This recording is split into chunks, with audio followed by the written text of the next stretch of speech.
नमस्कार दोस्तों, स्वागत है आपके अपने चैनल नॉलेज क्नॉट में। आज हम बात करेंगे भारत के इतिहास के सबसे महान और प्रभावशाली शासकों में से एक अशोक सम्राट के बारे में। चलिए शुरू करते हैं। अशोक सम्राट, जिन्हें देवांप्रिया अशोक और प्रियदर्शी अशोक के नाम से भी जाना जाता है, भारत के इतिहास के सबसे महत्वपूर्ण और प्रभावशाली शासकों में से एक थे। वे मौर्य साम्राज्य के तीसरे सम्राट थे और 268 ईसा पूर्व से 232 ईसा पूर्व तक शासन किया। यहाँ अशोक सम्राट के जीवन और उनके योगदान के बारे में संपूर्ण जानकारी दी जा रही है। प्रारंभिक जीवन और प्रारंभिक शासन। जन्म और परिवार। अशोक का जन्म 304 ईसा पूर्व में मौर्य साम्राज्य के राजा बिंदुसार और रानी धर्मा के घर हुआ था। वे चंद्रगुप्त मौर्य के पोते थे।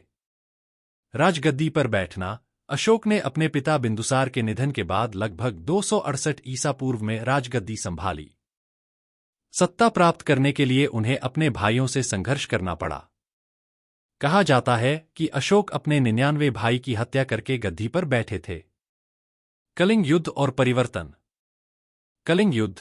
अशोक का शासनकाल शुरू होने के कुछ ही समय बाद 261 ईसा पूर्व में उन्होंने कलिंग राज्य पर आक्रमण किया और कलिंग के राजा खारवेल को हरा दिया। यह युद्ध अत्यंत रक्तरंजित था और इसमें लगभग 1 लाख लोग मारे गए थे। परिवर्तन।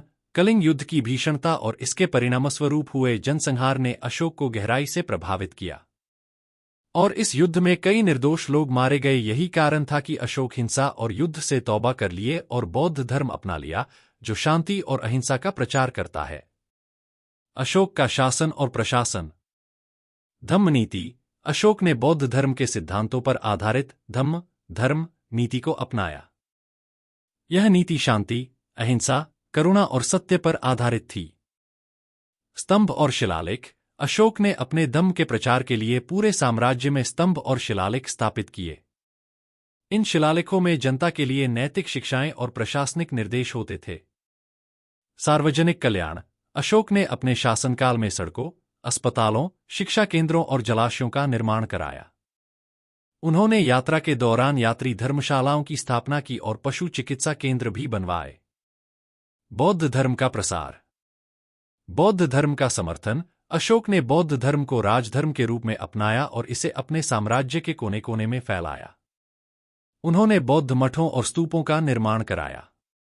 अंतर्राष्ट्रीय प्रचार। अशोक ने बौद्ध धर्म के प्रचार के लिए अपने पुत्र महेंद्र और पुत्री संघमित्रा को श्रीलंका भेजा। इसके अलावा उन्होंने अन्य देशों में भी बौद्ध मिशनरी भेजे। अशोक के चिन्ह और विरासत। अशोक का चक्र। अशोक के शिलालेखों पर पाए जाने वाला अशोक चक्र आज भारतीय ध्वज का हिस्सा है। यह चक्र धर्म, सत्य और न्याय का प्रतीक है।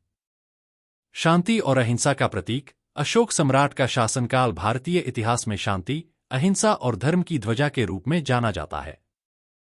वे आज भी एक महान शासक और बौद्ध धर्म के प्रचारक के रूप में स्मरण किए जाते हैं। अंत। मृत्यु। अशोक सम्राट का निधन 232 ईसा पूर्व में हुआ। उनके बाद मौर्य साम्राज्य का पतन शुरू हो गया, लेकिन उनकी धम्म नीति और बौद्ध धर्म का प्रभाव आज भी जीवित है। अशोक सम्राट का जीवन और उनके कार्य हमें शांति, अहिंसा और करुणा की महान शिक्षाएं देते हैं। उनका शासन और नीतियां इतिहास में एक महत्वपूर्ण अध्याय हैं, जो हमें मानवता और धर्म के महत्व का बोध कराती हैं। आपको यह वीडियो पसंद आया हो तो कृपया इसे लाइक करें, हमारे चैनल को सब्सक्राइब करें और बेल आइकॉन को भी दबाएं ताकि आपको हमारे नए वीडियो की नोटिफिकेशन मिलती रहे। धन्यवाद।